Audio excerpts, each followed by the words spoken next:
El silencio del caluroso mediodía había caído como un hechizo sobre el Valle de las Rosas. Los saltamontes estaban silenciosos en la alta hierba. Las lagartijas pardas descansaban inmóviles en las rocas tostadas por el sol. Incluso las abejas dormían, acunadas cada una en el corazón de una flor que soñaba. No se movía ni una hoja en las torres de verdosa sombra que las hayas y los nogales levantaban, solas o en grupos, en las laderas más bajas. Arriba, en las escarpadas laderas, las filas cerradas de pinos piñoneros tenían el brillo y la rigidez de la metalistería bruñida. El aire, impregnado de calor, parecía enroscarse en coronas azuladas y vaporosas alrededor de los tallos de los pinos, como si los árboles emitieran visiblemente su penetrante incienso. Y de vez en cuando cálidas ráfagas de aquel embriagador aroma barrían el valle, opacando el aliento más dulce de sus leguas de flores. De extremo a extremo, los niveles de la larga y estrecha cañada se escarnaban con el triunfo de una flor, la de Afrodita. Millones de rosas, sin apenas una hoja entre ellas, cubrían los prados y salpicaban las hondonadas, y todas eran del color que en todas las lenguas proviene de su nombre, rojo, rosado celestial, el tono propio del amor. Por su crecimiento desenfrenado y enmarañado en aquel lugar solitario, era de suponer que no habían sido plantadas ni cuidadas por el hombre. Sin embargo, no eran como las demás rosas silvestres, sino de muchos pétalos y más fragantes que todas las flores que el arte ha hecho las más dulces. He aquí en verdad el reinado de la rosa, un espectáculo para alegrar el corazón de un hombre o de un dios si hubiera alguien que lo viera. Parecía que no había nadie. No había rastro de presencia humana en el valle ni en las colinas que se elevaban abruptamente a su alrededor, con sus laderas oscuras de bosque y sus picos desnudos brillando contra un cielo de zafiro. No había señales de vida ni de movimiento, y solo un sonido rompía la encantadora quietud del lugar. Un sonido grave y zumbón, que subía y bajaba rítmicamente, no carente de melodía, y de algún modo acorde con la hora y la escena. El sonido de unos tranquilos ronquidos. Alguien o algo, hombre o bestia, estaba durmiendo el caluroso mediodía de aquel día de verano, oculto entre los matorrales de rosas. El sol se inclinaba hacia el oeste y una brisa fresca de las alturas llegaba susurrando entre los pinos, y el sonido continuaba. Pero ahora se mezclaba con otros sonidos, las voces de los hombres que hablaban agitadamente en el extremo inferior del valle, donde dos rocas que se juntaban, cubiertas de musgo y hiedra, formaban un arco natural. «¡Ha habido un intruso aquí!» exclamó una voz. «¡Mirad cómo está pisada la hierba allí, dentro de la puerta!» «Sí, así es», respondió otro. «¿Habéis visto alguna vez algo así? Pero habrá sido alguna bestia, un ciervo tal vez, o un jabalí». «No seas tonto», replicó la primera voz. «¿Quién no sabe que bestia alguna en todas las colinas se atreve a poner el pie en el jardín del rey Midas?» «Dicen», añadió bajando la voz, «que es hijo de la madre montaña, la que va por nuestros bosques de noche en un carro tirado por leones». «¿Y tú, que eres tan sabio?», espetó el otro, «sabrías decir qué llevaría a alguien a meterse allí, donde está penado con la muerte entrar». «Eso es lo que debemos averiguar», exclamó el primero. «Así que vamos, hijo de una tortuga». Los dos pastores, pues tales eran los que ahora avanzaban por el valle, no habían seguido más que un trecho el rastro del intruso, cuando aquel ronquido persistente y musical les señaló su guarida. Apartando las enmarañadas ramas de rosal, contemplaron a un hombre dormido. Un hombre viejo, gordo y panzón, pero de constitución fuerte. Su cabeza calva y maciza, sobre la que reposaba una guirnalda de hiedra, estaba apoyada en un pequeño odre vacío. Su única vestimenta era una túnica de piel de ciervo sin curtir. Al oír el fuerte grito, se despertó y se incorporó, mirándolos con ojos pálidos y enrojecidos que pestañeaban a la luz del sol. Había en su semblante una extraordinaria mezcla de sabiduría, lascivia y buen humor. Pero los pastores solo se dieron cuenta de que estaba muy borracho. Se arrojaron sobre él y lo ataron, sin que opusiera resistencia, con ramas que arrancaban de los rosales, riéndose al mismo tiempo de su aire desconcertado. El anciano soltó una risita repentina y entre hipidos dijo: «¡Ojo! Parece que soy vuestro prisionero, mis buenos amigos. ¿Y quiénes sois vosotros? Si sois ladrones, perdéis el tiempo conmigo. Un pobre viejo, al que no le queda nada, ni siquiera una gota de vino en la bota». «Somos pastores del rey Midas», respondió uno de sus captores, «y te llevaremos enseguida ante nuestro señor para que respondas de tu intrusión en su Rosaleda». «Pues sí, muy bien dicho», respondió el anciano riendo de nuevo. «Iré a ver de buena gana a vuestro señor. En mi actual situación, lo más probable es que vea a dos de él. ¿Cómo dijiste que se llamaba, amigo mío?» «Su nombre es Midas», dijo el pastor con reverencia. «Todo el mundo lo conoce y lo honra». «El mío no es tan famoso», dijo el anciano, «pero se oirá hablar de él, se oirá hablar de él». «¿Qué será?», preguntó el pastor. «Me llamo Sileno», dijo el viejo, y sus rechonchos costados se agitaron con la risa, de modo que los pastores rieron también sin saber por qué. Y entonces sacaron del Valle de las Rosas a su prisionero, que se tambaleaba cargando sus floridos grilletes, y lo llevaron a través de las llanuras hasta la ciudad donde estaba el palacio del rey Midas. El anciano llamado Sileno no dijo ni una palabra más en el camino hacia la ciudad. Los pastores le dijeron alegremente que el rey lo condenaría a muerte, pues el Valle de las Rosas era tierra sagrada. Se lamentaban por él, pero así había de ser. Pensaban que lo más probable era que lo desollaran vivo. Sin embargo, quizás simplemente lo degollaran. En cualquier caso, no podría, por desgracia, unirse a ellos en la juerga que pretendían celebrar con la generosa recompensa que esperaban por atraparlo.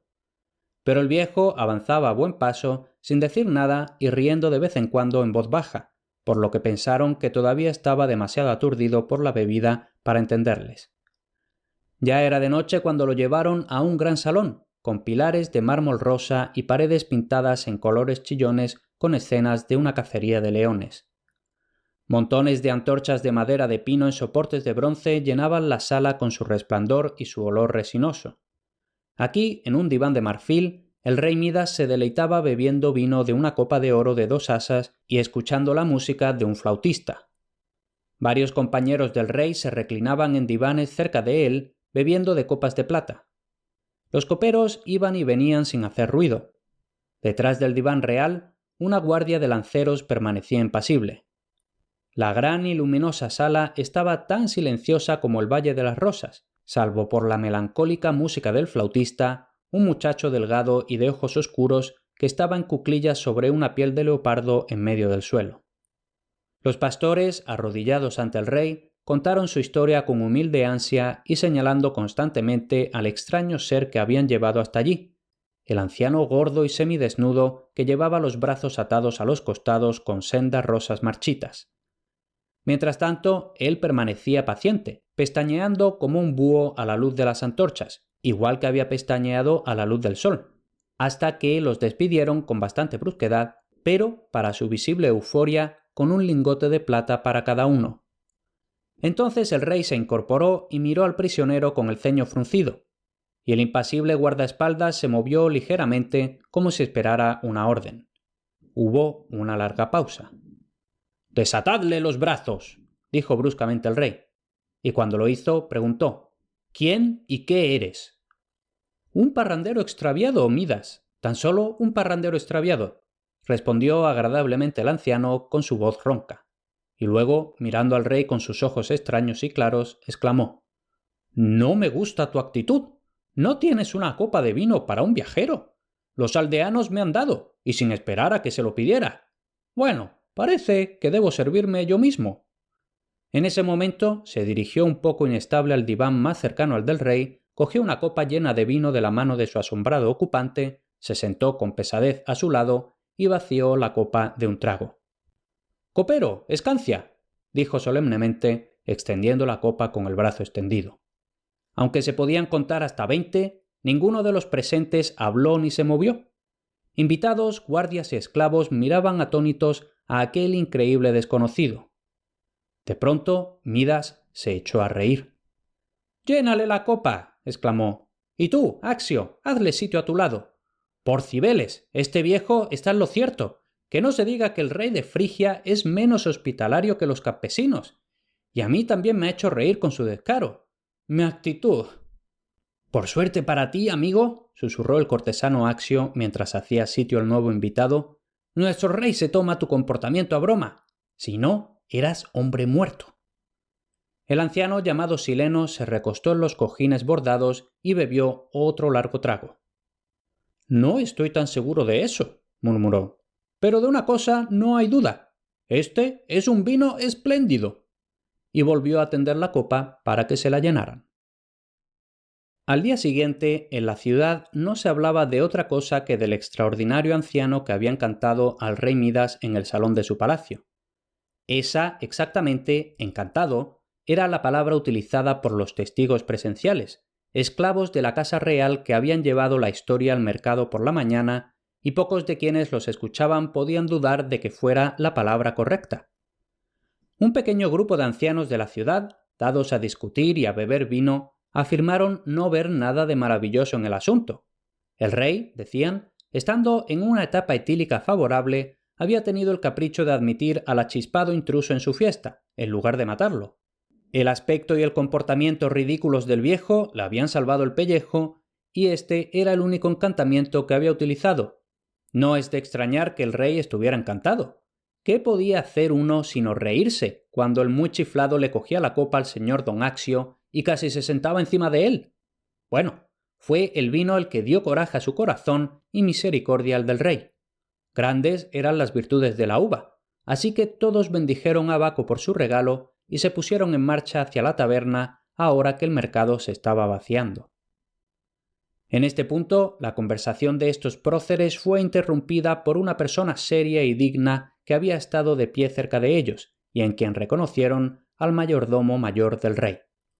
«Os equivocáis, señores míos», dijo pomposamente. «Más bien diría que no lo habéis oído todo. El vino es un gran poder, un poder muy grande, y el don de un dios muy grande. Me alegro de haberos oído hablar tan sabiamente de eso y bendecir su nombre. Demuestra la forma correcta de pensar. Os felicito por ello, pero, como digo, no os lo han contado todo». Y sacudió la cabeza con aire de misterio. Le aseguraron que, como el resto de la gente del pueblo, habían oído describir toda la escena del palacio desde el momento en que los dos pastores llevaron casi a rastras a su prisionero hasta que, ante la estupefacción de todos, lo acomodaron como invitado en el lugar de honor junto al rey. Otros podrían ver en ello hechicería, pero, por su parte, ellos no vieron más que un capricho del rey. «¿Pero no sabéis lo que pasó después?», dijo el mayordomo mayor. «Uno podría suponer», dijo uno del pueblo con ojos risueños, «que la adorable comitiva acabó llevada borracha a la cama. ¿Pero qué ocurrió?», se apresuró a añadir al ver que el mayordomo fruncía el ceño. «Pues es una larga historia», dijo meditabundo el mayordomo mayor, «y os estoy retrasando de vuestra visita a la taberna». Ante esta insinuación, todo el grupo le invitó con insistencia a acompañarlos, si es que su paladar podía condescender con una cosecha solo apta para el simple populacho. Y tras no más vacilaciones de las que servían para dar el valor apropiado al cumplido, consintió cortésmente. El vino, se complació en decir después de la tercera copa, estaba lejos de ser malo, si bien, sus anfitriones debían disculparle, no estaba a la altura de lo que acostumbraba a beber. Los ilustres pueblerinos sonrieron e intercambiaron miradas socarronas. El tabernero, picado, murmuró en voz baja: «Igual. No, ni lo sería, a menos que fuera vinagre». Y es que era bien sabido que, aunque el rey Midas poseía los mejores viñedos de la famosa Frigia y el vino que bebía con sus invitados era una bebida de dioses, el que se servía en su casa era de lo más infame: los pozos y los últimos prensados de las cubas de uva. Tampoco el mayordomo mayor se atrevía a hacer lo que le viniera en gana con las bodegas reales, pues su señor le exigía cuentas con gran rigor. Lo cierto era que la pasión dominante de este rey era la avaricia, y pronto se verá a dónde acabó por llevarlo. Ya le había llevado a traficar de manera muy poco regia con el producto de sus soberbios viñedos. La cosa la hacían agentes muy discretos, pero todo el mundo lo sabía. El mismo vino que el mayordomo mayor estaba ahora probando lo había comprado el tabernero, cuya reputación por las buenas cosechas había surgido de una serie de tratos semejantes a uno de esos agentes. Por eso murmuraba ahora con sorna, y los habitantes del pueblo, clientes habituales que estaban al tanto del secreto, se sonreían entre sí con complicidad. pero pronto todos escucharon, con la respiración contenida, el relato del mayordomo mayor. «Este anciano llamado Sileno», comenzó cuando hubo vaciado la cuarta copa, «había ordenado al copero que escanciara 2 veces, o tal vez 3, después de acomodarse en el diván, cuando le dijo al rey: «Di a tu turba de esclavos que salgan de la sala, Midas, porque nunca puedo hablar libremente en presencia de hombres no libres. Y yo tengo ganas de hablar. Además, están muy somnolientos. Despídelos para que duerman». Y el rey los despidió, con su guardaespaldas y todo. Pero, señalándome a mí, dijo: «Supongo que mi mayordomo mayor puede quedarse para llenarnos las copas». Y el anciano respondió: «Por supuesto, estoy de acuerdo en que nos llenen las copas. Dejémosle hacer su trabajo». Y me quedé. Os aseguro, amigos míos, que empecé a tener la sensación de estar en un sueño. Ese Sileno, que sólo los dioses saben quién es o de dónde viene, sentado allí con su barrigón y su piel de ciervo, como la que llevan los montañeses, hablaba a nuestro Señor como un rey a otro. Y nuestro Señor, que no le quitó los ojos de encima desde que entró. ¿Os habéis enterado de eso, señores? ¿No? Ah, bueno, yo me di cuenta. Pocos hombres más perspicaces que yo, modestia aparte. Como iba diciendo, nuestro señor el rey cumplía sus órdenes como si fuera un niño. Sí, y escuchaba como un niño escucha un cuento, mientras el viejo hablaba, como él decía, pero no hablaba en absoluto, más bien era como un canto. «¿Qué clase de canto?», preguntó con curiosidad uno de los aldeanos cuando el mayordomo hizo una pausa para beber. «El más extraño que haya oído nunca», respondió. A veces era como la voz de un rapsoda que canta con su cítara y a veces como la cítara misma, tan solo un sonido dulce y vibrante, sin palabras, pero la mayor parte del tiempo había palabras, una especie de largo poema, como los que cantan los rapsodas en las fiestas del rey, solo que cantan hazañas de reyes y héroes, cosas que un hombre sencillo puede entender. ¿Pero de qué iba este poema? Eso yo no lo entendía. Tal vez el rey y sus compañeros lo sabían. En cualquier caso, escuchaban, como iba diciendo, como los niños hacen con los cuentos.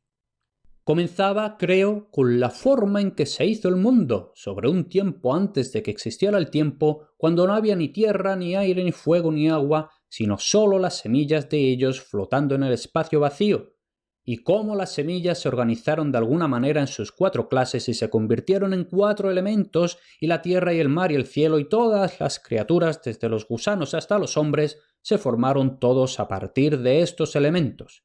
Una historia plausible, como si todo el mundo no supiera que la tierra y el cielo son dioses que han existido desde siempre, y que Prometeo hizo el primer hombre de arcilla roja. Este Sileno con sus semillas y sus elementos, desde luego. ¿Puede alguno de vosotros explicar a un hombre sencillo como yo lo que quería decir con ellos? Sus oyentes le aseguraron que no. Por el contrario, ahora les parecía que Sileno debía de estar loco, lo que explicaría muchas cosas. «Pero no todo», dijo el mayordomo mayor asintiendo pedantemente. «Por ejemplo, aunque su canción me parece la jerigonza más grotesca que recuerde en mi vida, debo admitir que mientras la estuvo cantando me pareció maravillosa y deliciosa. Hubo mucho más que no puedo recordar en absoluto. Siguió y siguió durante horas y sentía que podía escucharla por siempre. Parecía que me estaba revelando algún secreto grandioso y feliz, que era lo único que valía la pena conocer y que haría de mí un hombre nuevo. Ya no un esclavo, un rey, un rey». El mayordomo mayor pronunció las últimas palabras en un tono melancólico, muy distinto de su pomposa expresión habitual, y permaneció en silencio durante unos minutos mirando ensimismado al frente. Se sobresaltó cuando el tabernero, a una señal de uno de sus anfitriones, rellenó tranquilamente su copa. «Bueno, como iba diciendo», reanudó con su voz habitual, «esta canción que el viejo seguía cantando no tenía ni una pizca de sentido de principio a fin. Pero no creo que esté loco. Un loco no podría haber hecho lo que hizo con el rey. Os digo que nuestro señor era como cera en sus manos. Además, el hombre era demasiado desenvuelto, demasiado alegre, pero no desenfrenado. La forma en que bebía atestiguaba una mente sana en un cuerpo sano. Amigos míos, entre sus otras singularidades, Sileno puede jactarse de ser el bebedor más grande que se haya conocido en Frigia, pues debéis saber que yo me dediqué a mi oficio mientras él entonaba esa canción suya, aunque rellenaba las copas como si estuviera en un sueño. Y la mera verdad es que, cuando amaneció, el rey y sus amigos yacían muertos de sueño en sus divanes. Pero cuando los primeros rayos del sol se asomaron por la sala, ahora oscura, pues las antorchas se habían consumido por completo, Sileno se puso en pie y salió, con más decisión de la que entró, y así fue como yo le vi por última vez. —¿Se ha ido entonces? —exclamó uno de los oyentes. —No hemos oído nada de eso.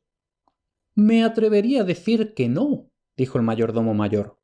Habéis oído los chismes de los subordinados, que siempre cuentan una historia llena de anécdotas, como suele decirse. Sí, Sileno se ha ido, y más aún, el rey se ha ido tras él. Hizo una pausa para disfrutar del efecto que esto producía en su auditorio y luego añadió: Lo primero que preguntó nuestro señor al despertar fue ¿qué había sido de Sileno?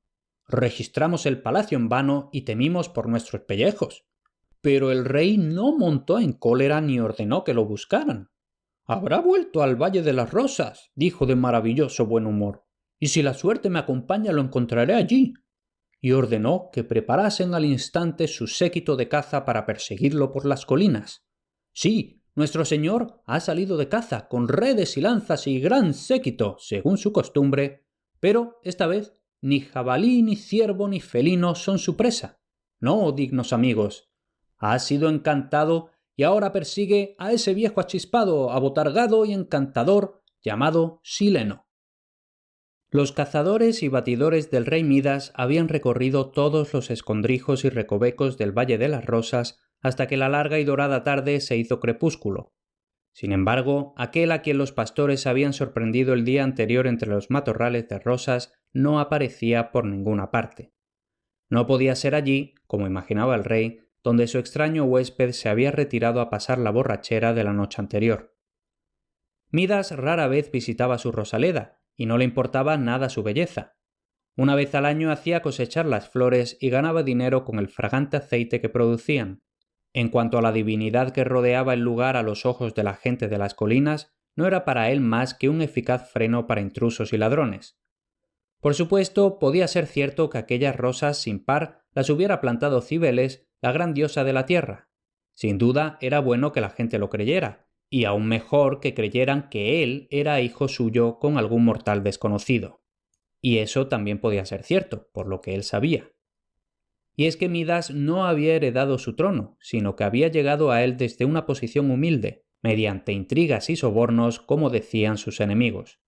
Y como muchos otros advenedizos de éxito, su linaje estaba envuelto en el misterio. Pero ahora, por primera vez, sintió un atractivo en aquel lugar encantador y solitario que le hizo no querer marcharse. Al atardecer, ordenó que le preparasen la cena y que montasen su tienda en el valle para pasar allí la noche. Seguro de la santidad de aquel lugar, despidió a todo su séquito, excepto a 2 o 3 esclavos, para que acamparan frente a la puerta de roca. Llegó la noche, envuelta en la belleza de 1000 estrellas, y el rey permaneció largo rato despierto, contemplando a través de la puerta abierta de la tienda el crepúsculo rociado y perfumado de rosas que se extendía más allá. En la ladera opuesta, los pinos se mostraban negros como el ébano bajo la luz de las estrellas. No se movía ni un soplo de viento, pero de pronto le pareció oír un susurro entre sus ramas. Y luego un leve sonido de risas y de címbalos tintineantes, y entonces luces como de antorchas empezaron a revolotear por el bosque. ¿Había gente que se atreviera, a pesar de todo, a ir a juguetear allí por la noche? ¿O podría ser Sileno, que se había escondido en alguna cueva o escondrijo pasado por alto por los buscadores? Al pensar esto, el rey salió de la tienda de un salto y corrió por el césped hacia la ladera. No quería despertar a los esclavos. El menor ruido podría asustar a la tímida y cautelosa presa que buscaba. No. Esta vez la acecharía él mismo, se acercaría inadvertido a aquel maravilloso anciano por cuya compañía se veía atraído como un imán. Y entonces, bueno, si la persuasión no funcionaba, tendría que usar la fuerza, pero Sileno no había de darle esquinazo de nuevo, fuera como fuera. Cuando el rey se acercó al extremo del pinar, una voz suave y clara lo llamó desde su interior. «Detente, amigo Midas, porque aquel a quien buscas no está aquí». Y al instante siguiente una figura se deslizó desde su densa negrura y se detuvo ante él, impidiéndole el paso.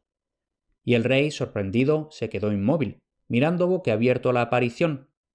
Había luz suficiente en el prado abierto, bajo un cielo claro de estrellas, para distinguir la forma de un hombre bastante joven, alto y de una esbeltez casi de muchacha. Tenía hojas de parra en el pelo oscuro y rizado. Llevaba una piel de leopardo por capa, como un cazador, pero ningún cazador había tenido nunca una piel tan blanca como la que ahora brillaba nacarada a la luz de las estrellas. Además, en lugar de una lanza de caza, llevaba una larga y ligera varita con la punta de un cono de abeto. Midas no pudo ver con claridad su rostro, excepto los ojos centelleantes y los labios llenos y curvados que parecían sonreír. «¿Quién eres? ¿Qué te trae por aquí?», dijo el rey cuando encontró voz para hablar.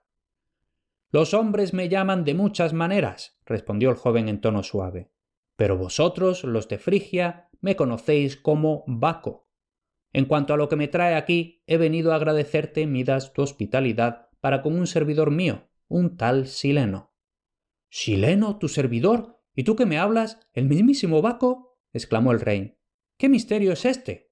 Estoy desconcertado. Dame una señal, te lo ruego, de que efectivamente eres un dios, pues de lo contrario no podría creerlo». «No hace falta ni señal ni prodigio», dijo el joven. «Mírame a la cara». Midas miró y mientras miraba le invadió tal sobrecogimiento que le tembló el corazón y se le aflojaron las rodillas, y cayó a los pies del joven como un muerto. Cuando volvió en sí, Baco estaba sentado a su lado en la orilla de un manantial burbujeante que vertía un riachuelo siempre caudaloso por el valle. Aún era de noche, pero las estrellas palidecían y una grisura en el borde oriental del cielo púrpura presagiaba la llegada del alba. El joven dios de la vid lo miraba con un semblante tan amable y gentil que se armó de valor y comenzó a hablar con él como un hombre habla con su amigo. Y en primer lugar le rogó saber quién era Sileno y qué había sido de él. «Porque creo», dijo, «que el viejo debe haberme puesto hierbas en la copa para encantarme. Me cantó una larga historia sobre no sé qué, pero en aquel momento me pareció que me revelaba el secreto del universo. Estaba medio borracho cuando entró, pero nos hizo beber a mí y a mis cortesanos hasta dejarnos dormidos, y luego siguió tranquilamente su camino.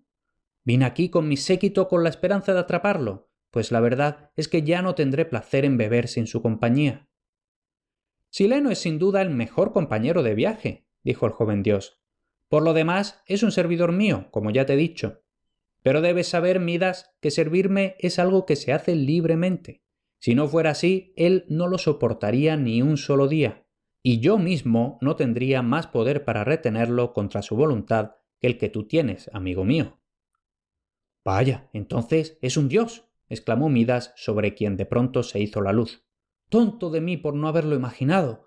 ¿Quién podría pensar que un dios adoptaría una forma tan extraña y grotesca?» «No, él es realmente así», respondió Baco riendo. «No obstante, es divino, aunque no uno de nosotros, los olímpicos. Es hijo de la tierra y está lleno de su antigua sabiduría. De ella también proviene su poder de profecía. Sí, muy sabio es el viejo Sileno, tan sabio que fui entregado a su cuidado cuando era aún bebé. El más bondadoso de los padres adoptivos, el más sabio de los maestros.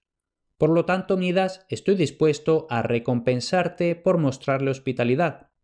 «Fue poco, no fue nada», tartamudeó el rey recordando con inquietud que había recibido a Sileno de cualquier manera menos hospitalaria. «No digas eso», respondió Baco con amabilidad. «Tu vino, al parecer, era digno de alabanza y dispensado con toda la realeza. Nombra ahora la recompensa que quieras y te la concederé». Al oír estas palabras, un pensamiento fulgurante pasó por la mente del rey. Sus ojos brillaron de codicia y sus cetrinas mejillas se sonrojaron. Ahora podría ser más rico de lo que había soñado. Su acopio de oro, la única pasión y preocupación de su alma, desbordaría la cámara del tesoro y llenaría todo el palacio. Oro, oro amarillo, oro brillante, tendría montañas de él, con las que regodearse y a las que adorar. Como un hombre embriagado, gritó: «¡Dame oro, oh Baco, que todo lo que toque se convierta en oro!». Hubo un momento de silencio. Midas miró ávidamente al joven dios y vio, sin comprenderlo, una profunda lástima en sus ojos. «Que así sea», respondió entonces lentamente Baco. «En cuanto vuelvas a casa tendrás tu deseo. Y ahora adiós, pues mira, llega el amanecer y a mí me esperan en el bosque de allá». Dicho esto, se levantó, sumergió la punta de cono de abeto de su larga varita en el manantial y la agitó ante la cara de Midas. Un arco iris centelleó por un instante ante los ojos del rey. Cuando desapareció, estaba solo. La noche había caído una vez más, y una vez más se preparó el banquete en el salón del palacio de Midas. Una gran y abundante cena llenaba la mesa ante él, y la necesitaba, pues no había probado bocado alguno desde que rompiera el ayuno al amanecer en el Valle de las Rosas. Desde allí había regresado apresuradamente al palacio, silencioso y con un extraño y arrobado semblante. Se dirigió directamente a su cámara subterránea del tesoro y permaneció allí encerrado, solo. Sus criados suponían que estaba contando sus pilas de oro y plata, lo que a menudo era su pasatiempo durante horas. No podían soñar que estaba poniendo en marcha un poder milagroso que cambiaba la plata, las jarras del tesoro, las propias paredes de la bóveda en oro, antes de que él la abandonara. Midas vio con éxtasis que Baco había cumplido su promesa al pie de la letra y la había convertido en el hombre más afortunado y envidiable de todo el mundo, pues en adelante su riqueza no tendría límites. Pero mientras tanto tenía hambre y quería cenar. Y se llevó a los labios una delicada porción de venado asado en su brocheta de plata. Sus dientes chocaron con algo frío y duro. «¡Malditos esclavos!», gritó arrojando la brocheta con rabia. «¿Quién de vosotros ha hecho esto? ¿Cómo es que hay una piedra en la carne? Por Cibeles, algunos de vosotros seréis ahorcados por este ardid». Y golpeó violentamente la mesa con el puño. Y entonces se le vino encima la espantosa verdad. Se quedó mudo, mirando estúpidamente una mesa dorada, cubierta de viandas doradas en platos dorados. Para Midas y los aterrorizados esclavos que contemplaban su miseria, las horas siguientes transcurrieron como en una pesadilla. A veces deliraba, maldiciéndose a sí mismo por tonto y a Baco por cruel y embaucador. A veces, cuando estaba medio desesperado por el hambre y la sed, pedía que le pusieran más comida y bebida delante e intentaba tragar una gota o un bocado. Sin duda, algo debía de estar exento del maldito sortilegio, pensaba enloquecido. Agua, pan, al menos eso le habría dejado el dios. Aunque solo tuviera eso, viviría agradecido para siempre. No, no podía ser. Estaba condenado a la más horrible de las muertes. Por fin, agotado, se tumbó en el diván y permaneció inmóvil, macilento y hambriento, entre los relucientes símbolos de la abundancia. El sueño misericordioso se apoderó del exhausto rey, y mientras dormía tuvo un sueño. Soñó que estaba de pie en la orilla cubierta de hierba del río Pactolo, cerca de su ciudad, y miraba con anhelo y desesperación el agua fresca y corriente. De repente, una voz lo llamó desde el otro lado del río. Miró y vio a Sileno sentado en la orilla opuesta, mojando sus pies descalzos en un agua poco profunda y mirándolo seriamente. Extendió los brazos hacia Sileno y, rompiendo a llorar, le rogó que se apiadara de él y le quitara el don de Baco antes de que lo destruyera. «Es un dicho antiguo y verdadero», respondió Sileno, «que los propios dioses no pueden deshacer sus dones, y otro, que la mayor miseria de los hombres proviene a menudo de sus ruegos que les han sido concedidos. ¡Ay, qué tontos tan ciegos son los efímeros mortales!». «No habrá ayuda ni piedad para mí», gritó Midas. «Mejor una muerte rápida entonces», y desenvainó su daga. «Espera, rey», dijo Sileno. «Hay una forma, y he venido a mostrártela. Creo que has aprendido la lección, y te estoy muy agradecido por tu excelente vino. Sumérgete en el río Midas y vivirás para beber muchas copas más, aunque el agua es lo que te servirá en esta ocasión». En ese momento Midas saltó al río, vestido como estaba, y se hundió de cabeza en un profundo estanque. Salió jadeando con la boca llena de bendito alivio, alegría celestial, la boca llena de agua. Mientras su delicioso frescor se deslizaba por su garganta reseca, el rey se despertó. y se encontró tumbado en su diván en el salón de su palacio, ahora resplandeciente por el sol de la mañana. Midas se frotó los ojos y se incorporó. Se sentía fresco, ya no tenía sed, pero sí mucha hambre. Vio que había comida preparada a su alcance, pero al echarle un segundo vistazo, los sucesos de la noche volvieron a su mente y se dio la vuelta estremeciéndose. Lo que había sido pan o frutas o sabrosas carnes no eran ahora más que sus falsificaciones en oro. ¡El maldito oro! Y entonces, con una repentina punzada, recordó su sueño, el exquisito tacto del agua. Su frescor seguía en su boca y en su cuerpo. Vaya, ¿qué era esto? ¡Oh, dioses! No había sido un sueño, sino la bendita verdad. Tenía la túnica empapada. Con un sollozo de júbilo, Midas se puso en pie de un salto tan apresuradamente que volcó la mesa que tenía delante y su dorada carga cayó estrepitosamente sobre el suelo de mármol. El ruido despertó a alguien dormido que yacía en el umbral del vestíbulo. Era el mayordomo mayor. Se levantó y corrió hacia adelante con cara asustada. «Ordena a los esclavos que retiren esta basura», dijo su señor, «y que me preparen ahora mismo el desayuno. Pero antes, dame una copa de vino». El mayordomo mayor llenó una copa de una gran jarra que tenía a mano, se la presentó al rey, le vio beber un profundo trago y salió de la sala, según dijo después, sin saber muy bien qué había ocurrido. La sorprendente consecuencia de la visita del anciano llamado Sileno se difundió rápidamente por la ciudad, y los más incrédulos estuvieron de acuerdo en que el rey había sufrido algún poderoso encantamiento. Pero pronto prevaleció el rumor, para gran indignación del mayordomo mayor, de que él y sus compañeros de servicio también habían sufrido algún tipo de hechizo o encantamiento cuando vieron, según declararon, que la comida y la bebida del rey se convertían en oro al tocarlas, de modo que no podía tragar ni bocado ni sorbo. En efecto, algunos mercaderes que habían llegado temprano al palacio declararon que habían encontrado al rey comiendo y bebiendo a sus anchas, y que lejos de que todo lo que tocaba se convirtiera en oro, habían observado, con sorpresa, que en su mesa no había más que vasos de plata. El mayordomo mayor no perdió tiempo en buscar a sus antiguos comensales en su taberna favorita. Le saludaron cordialmente y el tabernero se apresuró a llenarse la copa. «Ahora, señores», dijo, «vamos a oír la verdad sobre este extraño asunto. Hoy me toca a mí, con vuestro permiso, hacer de anfitrión de nuestro amigo de palacio». El mayordomo mayor, halagado, se inclinó graciosamente ante los presentes mientras tomaba asiento, pero parecía aún más serio que de costumbre y sorbió su vino en silencio.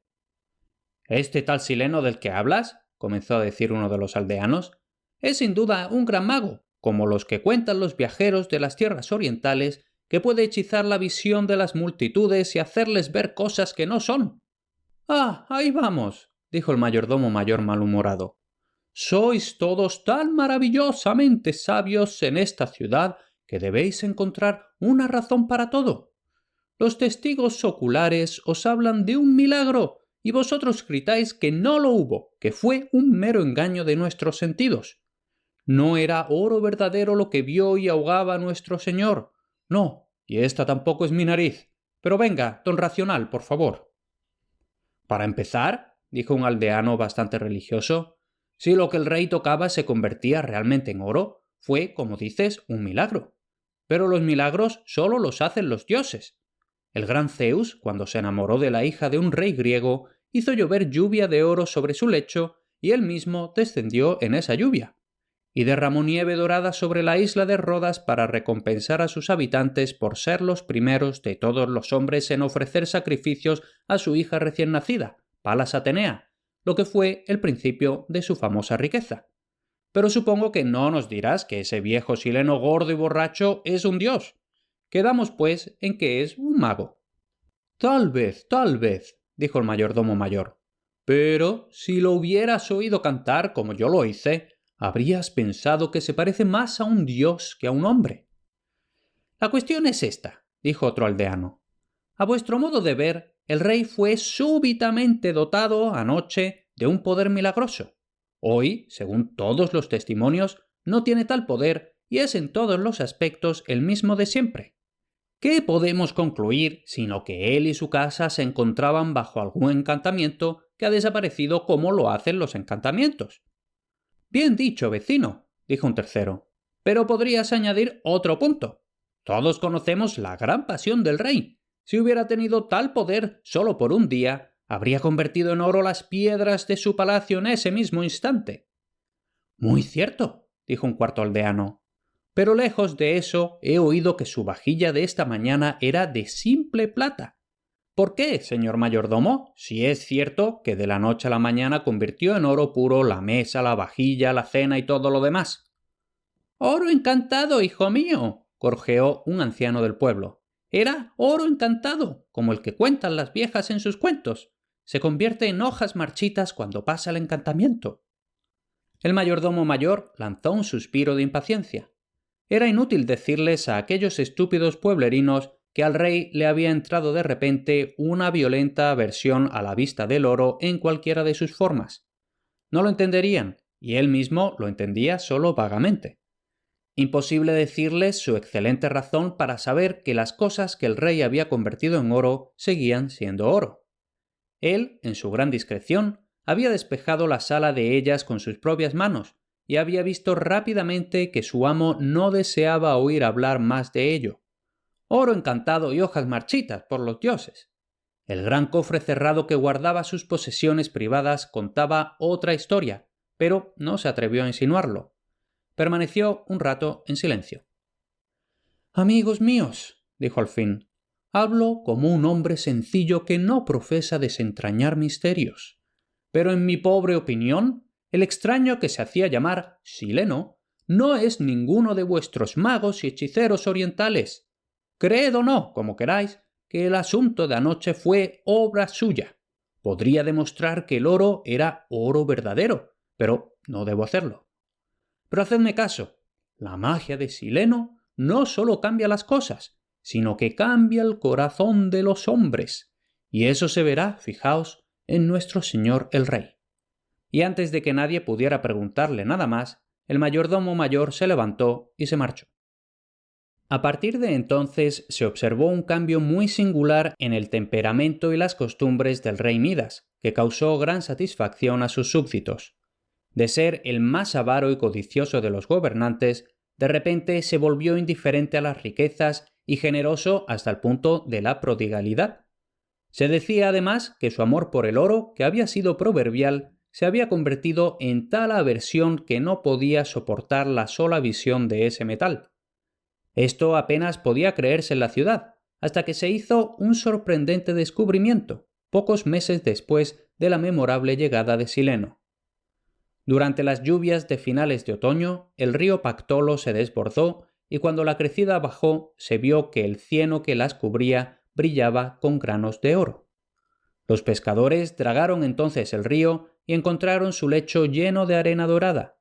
Pero cuando los principales ciudadanos llevaron la noticia de este hallazgo al rey, a quien pertenecían por derecho todos los tesoros, éste les respondió de la manera más extraña. ¿Decís que hay oro en el Pactolo?, exclamó. Sí, bien puede haberlo. El don se desprendió de mí allí, y ahora lo tiene el río. Y el río puede quedarse con el oro, por lo que a mí respecta. No me interpondré. Y quien lo haga, que tenga cuidado de que no le caiga una maldición. He hablado. Marchaos. Los principales ciudadanos se retiraron muy perplejos por estas palabras, que repitieron al resto en su asamblea.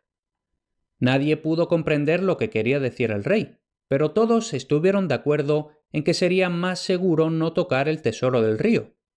Así pues, durante mucho tiempo, solo los más audaces lo hicieron furtivamente, pero no consta que sufrieran consecuencias.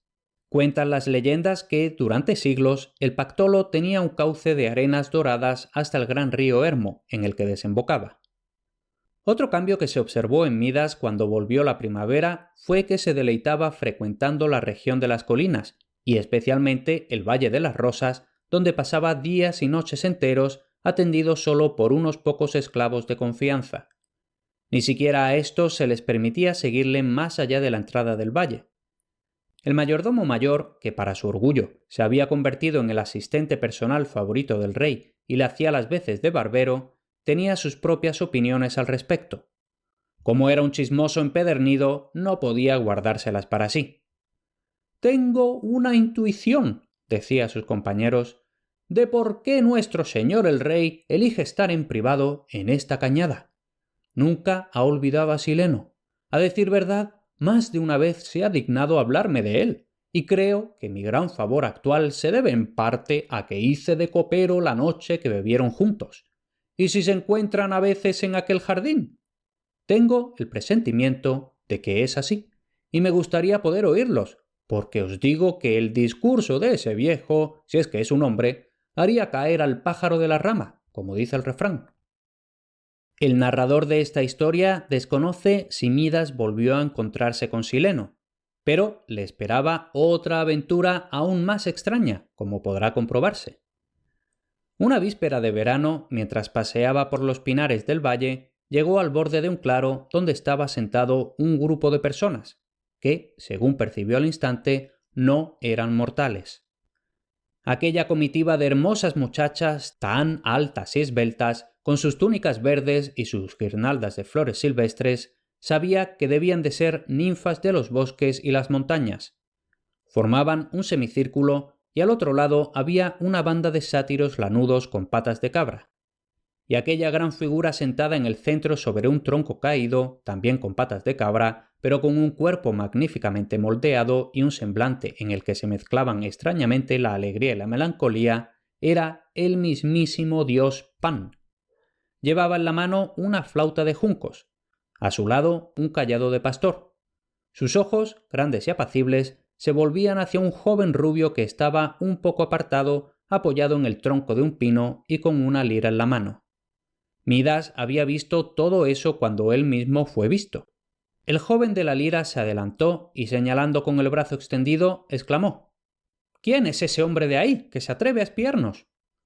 Al instante, las ninfas se levantaron y se quedaron mirando como ciervos asustados.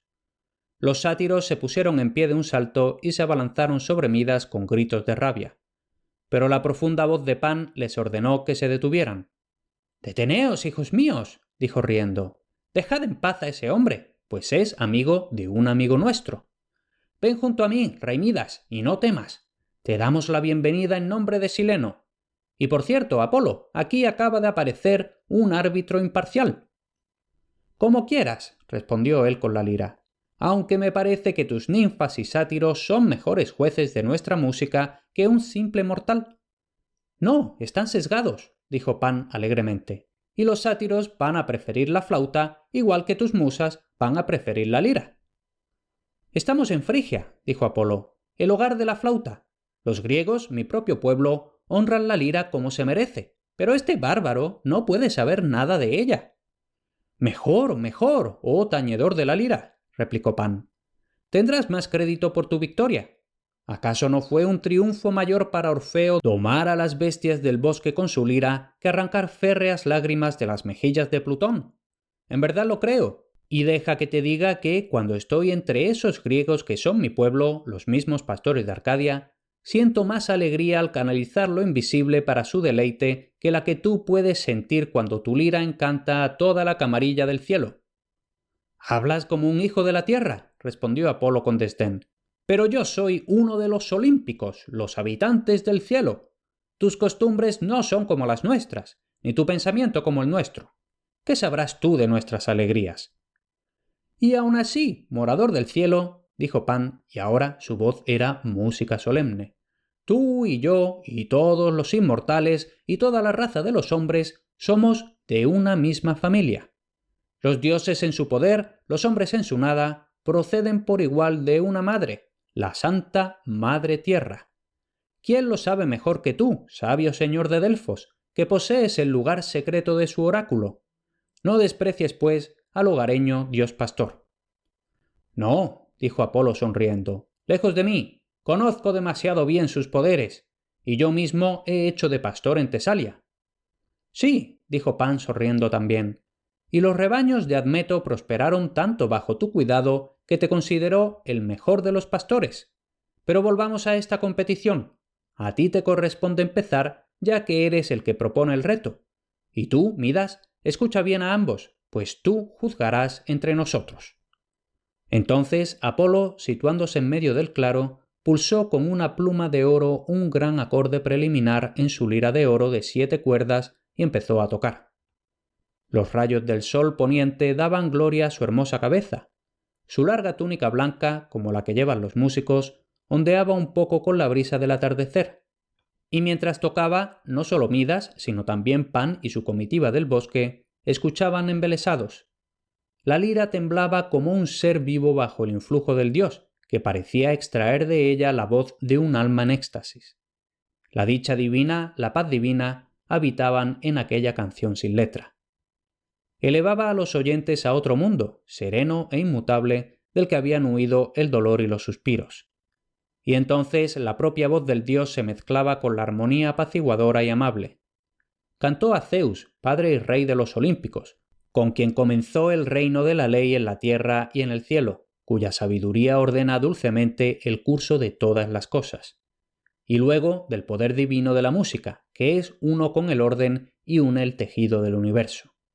«Oh lira de oro», cantó, «oh tesoro mío y de las musas, tú eres un símbolo del poderoso mundo, porque todo el marco de las cosas es una lira mística que resuena en armonías eternas bajo el dedo de los dioses».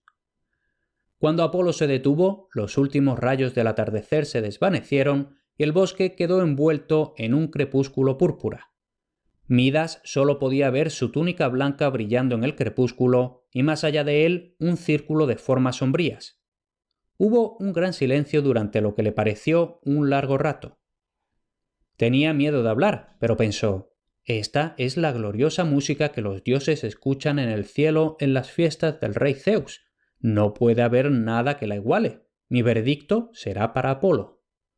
Y entonces, del crepúsculo que se hacía cada vez más profundo, surgieron, débilmente al principio, las notas de la flauta de un pastor. Sí, aquella flauta sonó débil y tenue al principio, después del melodioso trueno de la lira. Pero pronto se elevó con una dulzura penetrante, como el canto de la alondra, y ahora era como el trino fluido de un ruiseñor, y ahora como el sonido de muchas aguas. A veces respiraba una tristeza desgarradora, a veces su cadencia hacía palpitar los pulsos con el éxtasis de la mera vida. Toda la belleza, el misterio, el terror de la vida se revelaban como en un cristal oscuro por el canto de Pan. Se extinguía en la penumbra. Era la voz de Pan la que Midas oyó murmurar entonces: «Puedo renunciar a tus frías estrellas, este mundo amable y cálido es todo lo que conozco». No pudo estar seguro de ello ni de nada durante unos instantes. Era como un hombre en un sueño. El canto de Pan, pensó vagamente, era como el canto de Sileno. «Habla, mortal», resonó la voz de Apolo. «¿Prefieres mi música o la de Pan? Esperamos tu juicio». «Glorioso hijo de Zeus», respondió Midas en tono tembloroso. «Mi juicio es a favor de Pan. He escuchado embelesado tu lira celestial, pero la melodía de su flauta es aún más arrebatadora a mis oídos». «Entonces tienes orejas de asno», exclamó Apolo con un estallido de risa burlona. «¡Oh, mereces tenerlas! ¡Ah, ja, ja, ja! ¡Un rey con orejas de asno!». Había algo tan terrible en aquella risa que Midas se dio la vuelta y huyó del claro a toda prisa. «¿Qué es ese gorro tan estrafalario?», dijo uno de sus amigos de la taberna al mayordomo mayor, «que el rey se ha aficionado a llevar». ¿Qué es? Pues es un gorro, sin duda», contestó él con tono impaciente.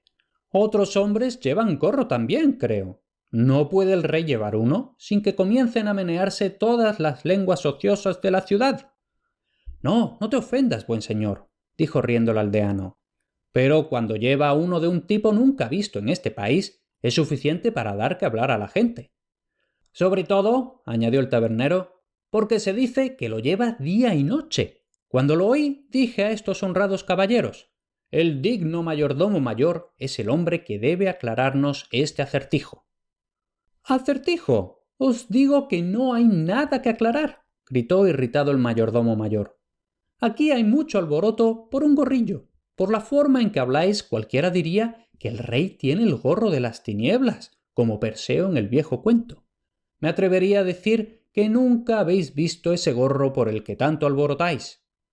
Sí que lo hemos visto, dijo el aldeano que había hablado primero, y puedo describíroslo.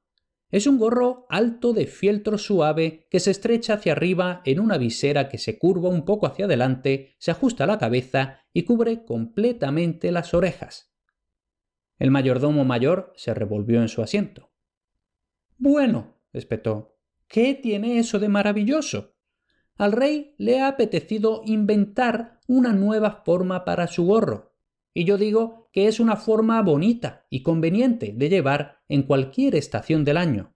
Y en cuanto a que lo califiques de estrafalario, dentro de poco lo verás llevado por todos los hombres de Frigia, si es que no son todos asnos, añadió, y parecía atragantarse con la palabra. Pero no tengo más tiempo para charlas sin fundamento, dijo apresuradamente. Así que, buenos días, amigos míos. Y se marchó majestuosamente. ¿Qué le ha alterado esta mañana? Dijo uno de los presentes. Le gusta cotillear tanto como beber, pero hoy no parece estar de humor para ninguna de las dos cosas. Es su engreimiento, dijo el tabernero. Desde que el rey lo tomó en tal favor, no hay quien lo aguante. Un mendigo a caballo, señores míos. Ojalá le hubiera preguntado, dijo un joven del pueblo, si es verdad que el rey nunca se quita el gorro. Bueno, el viejo pomposo podría decírtelo con seguridad, dijo el tabernero riendo. El rey lo ha nombrado su barbero. La próxima vez que venga le preguntaremos si su amo se afeita con el gorro puesto. Pero después de aquel día el mayordomo mayor se mantuvo alejado de la taberna y rehuía incluso los saludos en el mercado cuando iba allí, que era tan pocas veces como podía. Sus compañeros del servicio comentaban que, de ser el más hablador y sociable de los hombres, se había convertido de repente en el más silencioso y malhumorado. La verdad era que el desdichado bullía con un secreto que sólo podía guardar para sí mismo, violentando cruelmente sus instintos naturales. Bocazas nato, ninguna mujer podía deleitarse más que él en el lujo de repetir una confidencia. Para él, que le contaran un secreto, por importante o trivial que fuera, significaba que no descansaría hasta que se lo hubiera revelado al menos a media docena de personas. Estas traiciones no tenían ningún propósito, y en cierto sentido eran involuntarias. Podría decirse que los secretos salían de aquel hombre como el agua de un cántaro agujereado. Y como este defecto del mayordomo mayor se había hecho conocido, las únicas confidencias que se le habían hecho durante algún tiempo habían sido, como él mismo pensó, demasiado insignificantes para merecer la pena. Pero ahora estaba en posesión de un secreto tremendo, asombroso, y no se atrevía a decir ni una palabra. No, aunque todo su ser ansiaba el alivio de contárselo a alguien, a cualquiera, simplemente no se atrevía. Las visiones de lo que le ocurriría si lo hacía le helaban la sangre. Si se me escapa una vez, dijo para sí, se extenderá como un fuego entre los árboles. Llegará a las orejas del rey. ¿De dónde ha salido esa palabra? Entonces seré hombre muerto, porque sabrá que nadie más que yo podría haberlo traicionado. El mayordomo mayor se hallaba, pues, en una situación desesperada. Su secreto ardía tanto en su interior que a veces sentía el loco deseo de gritarlo en voz alta por las calles de la ciudad.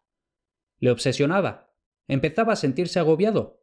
Imposible apartarlo de su mente mientras veía lo que tenía que ver cada día. Después de su última visita a la taberna, empezó a tener miedo de hablar con nadie. Tanto había estado a punto de ceder a la fuerza de la vieja costumbre y dejar escapar su fatídico saber. ¡Ah! ¡Qué tentación había sido meterse en la conversación de aquellos estúpidos ignorantes y dejarlos boquiabiertos de asombro! Una frase habría bastado, una pequeña frase de 5 breves palabras. Podía oírse a sí mismo diciendo esas palabras. Enseguida, el sonido de ellas resonaba perpetuamente en sus sueños y se despertaba aterrorizado, creyendo que realmente las había pronunciado. Y durante el día tenía la terrible sensación de que las tenía en la punta de la lengua y que en cualquier momento no podría contenerlas por más tiempo. Finalmente no pudo soportarlo más. En plena noche salió del palacio y se dirigió a un lugar solitario de la orilla del río. Allí, en la oscuridad, se tumbó entre un lecho de juncos y, apretando los labios contra la tierra húmeda, susurró aquellas inquietantes palabras. Luego esparció un puñado de barro sobre el lugar y se levantó con un suspiro de alivio. «Ya me he librado de él», murmuró, «y el secreto del rey está más a salvo que el mío. La tierra no habla». Pero mientras aún estaba hablando, un sonido a su lado hizo que el mayordomo mayor se sobresaltara y se detuviera. Intentó pensar que era tan solo el susurro de los juncos, mecidos por el viento nocturno. ¿Qué otra cosa podía producir ese extraño sonido, como de gente hablando en susurros? Solo el susurro de los juncos. Pero parecía que tenían voces humanas. ¡Oh, dioses! ¿Qué era lo que decían? En un frenesí de terror, el desventurado mayordomo mayor se zambulló en el río y se hundió como una piedra. Y los juncos, mecidos por el viento nocturno, siguieron susurrando juntos. «El rey Midas tiene orejas de asno.